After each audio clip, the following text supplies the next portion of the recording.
You would be considered a dark horse in this race. You would be in your if should you prevail, because we're watching what's happening around the country. People are just tired of the same old stuff Yeah. over and over again, and we're seeing more progressive candidates. Who call themselves progressive Democrat candidates that are showing up, and the people are responding to it.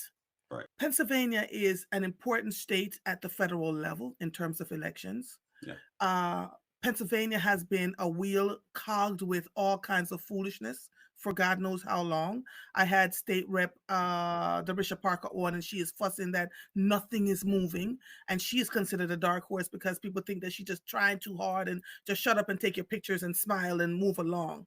How are Right. you going to change the system slowly? What would your first 100 days look like? Because you're still one person. Right. So you're identifying the challenge, I think, correctly. And there's the what do you do in the first 100 days, and then what do you do Mhm, slowly to try to change the system. I mhm, think broadly speaking, to take the last piece first, I think broadly speaking, you are correct. One person will always face challenges when they're trying to bring change. mm, But I think the way you do it is first you try to build coalitions. mhm, I believe that we should have a new slate of representatives across the country who recognize the mhm, scope and challenges of this new world that we're entering. mhm, But ultimately, it boils down to building coalitions, building consensus. And I believe that the challenges that I want to take on, the things that are facing society right now, are the type of things that we can get people behind, whether you're Democratic, Republican, or Independent. These mhm, are things that will affect the constituents of all representatives. So I want to bring people on board to start to move the needle on some of these mhm, major challenges. mhm, My major field of study and research is artificial intelligence. I've been doing that for about 15 years. That's my doctoral mm, research, and it's what I do right now.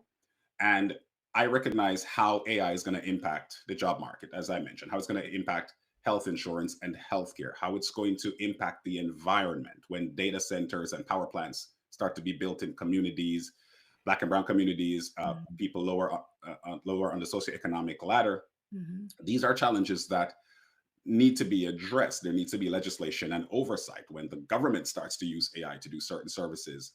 Are we concerned with bias being in these AI models and how they may impact, again, mhm, marginalized groups? mhm, These are the type of challenges that everyone can recognize is going to impact their constituents. And we can build mhm, coalitions around these and start to write legislation and move the needle forward.